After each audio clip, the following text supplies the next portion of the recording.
So ASIN Defense is similar to brand defense in that your targets are related to your brand, and that they're your own products. ASIN Defense it's a cross-promotion strategy where you're using product targeting to advertise your products on your other products' product pages. So your products are your ads, as always. Your targets are your ads, your other products. So key things with ASIN Defense, a couple of the huge benefits is when a shopper clicks through and they're looking at your product page, they're blasted with all of your full catalog of products. When this happens, like the listing cohesion it's just way more cohesive. Like it all strings together so nicely. It improves your brand awareness. Visually, it's a lot more striking. The key thing though is you're pushing competition off of your page. When people scroll through that carousel of related products, they're finding the rest of your catalog. If somebody clicks through and they're not ready to purchase your product, then we give them other options to purchase that aren't your competition. So they've already demonstrated an interest in the product. That's why they clicked through. They're not ready to make that final step, click through, buy now, make the purchase. Let's give them other viable options from your catalog so we don't lose that sale to somebody else. Yeah. So for this strategy, some prereqs that you need to have in place. So one, you have to have multiple products. It has to be multiple parent listings too. So it can't just be like a lot of variations under a single parent listing. So we want to have a lot of other products. And then ideally we want them to be in the same category. So say if I'm selling sports equipment and I sell running gear, like I want to have all of this comparable products for running gear ideally, but you don't necessarily need that. And so essentially what we're trying to do is when somebody's on your product page, all they see are ads for your other products and they don't see ads for your competitors. And so how this plays out, it can be in a couple different ways. So one, let's say they go to my product detail page and they're scrolling through and all they're seeing are ads to my other products. Well, I have much less temptation to like click off of your product listing and go to somebody else's page. And so what we see is that this can help improve overall conversion rate. And as we've covered before, conversion rate is so key in terms of ad stats, in terms of organic rankings. It is like the one key factor. If we had to focus on one key metric, it always comes back to conversion rate. So overall, it can help increase your conversion rate. But let's say they go to your product detail page and then they say, this product isn't exactly what I'm looking for. But then they see an ad for another one of your products. So they click on that. Now they're already familiar with their brand because they were just on your original product listing. And so we tend to see great conversion rates when somebody clicks to these other products that they have.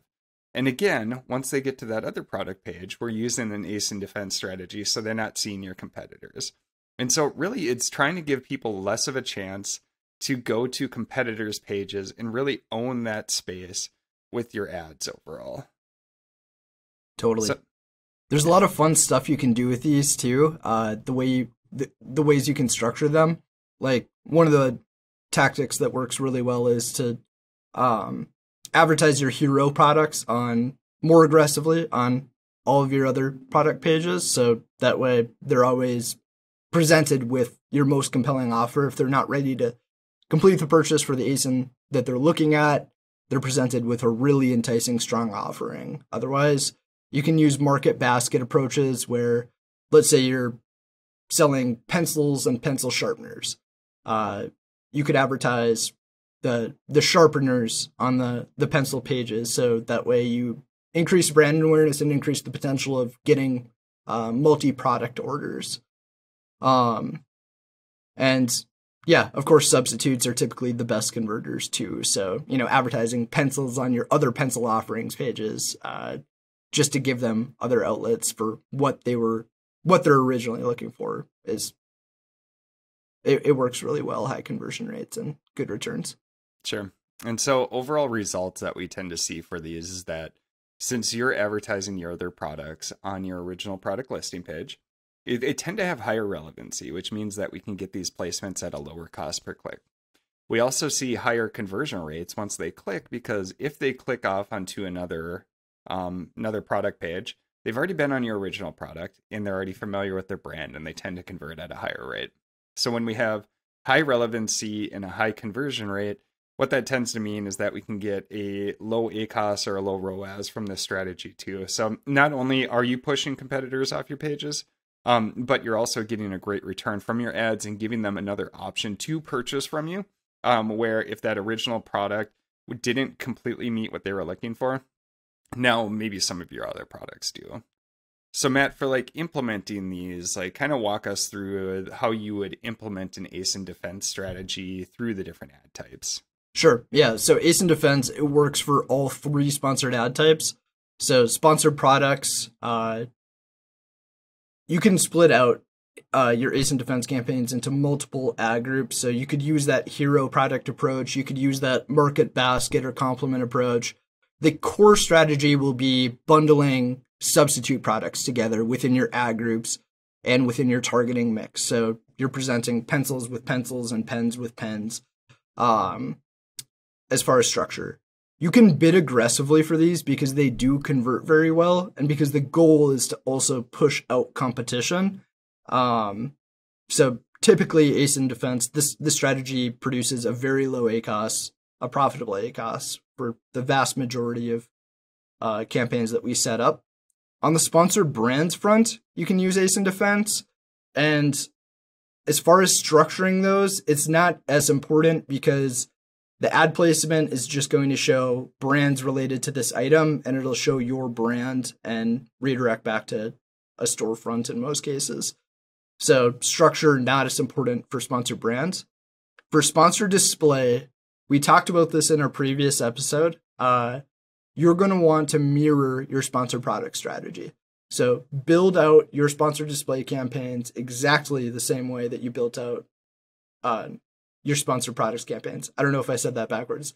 Your SD campaigns should mirror your sponsored product campaigns.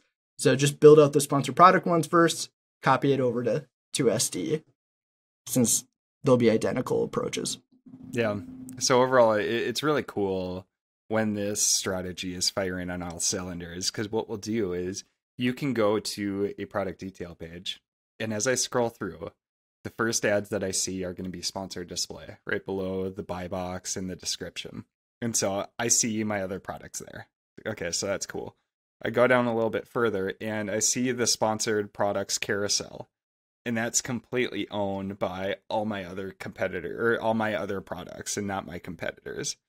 And then I go down further and I see brands related to my search, and I could see certain branded ads. Maybe that doesn't work. So like sponsored brands, walk me through that. So how does sponsored brands show up in the ASIN Defense the ASIN Defense strategy? It typically just shows like the brand logo, and Sure. It'll say like brands related to this item. Typically there are 3 brands listed.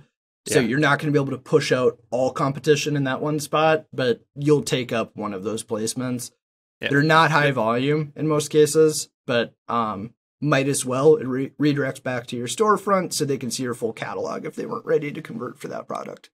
Thanks for reaffirming. I second guessed myself as I was talking through that. So yeah, so you get the sponsored display side, you get the sponsored product side, you get the sponsored brand side. And so you're giving them so many more opportunities to really stick with your brand, stick with your products, and push out the competition. And where this looks really cool is if you have consistent packaging or branding for your products, now it just looks like this cohesive product detail page, like something you could design on your own website, where it's like, okay, I can see the brand and I see all their other products. It's almost like they're visiting your storefront within your product detail page, which gives quite an edge. So I mean, Matt, we've had some cool cases where it's like some people that have really strong brand presence, and you just scroll through and it's like the most fulfilling thing to see all these other ads popping up for it that's all related to the brand itself. Yeah. And when you see that, it sticks with you. So even if you don't click through on another ad or complete the purchase, if you were to just exit your browser, like I feel like the odds of recalling that brand increase so much. It's a really good brand awareness approach too.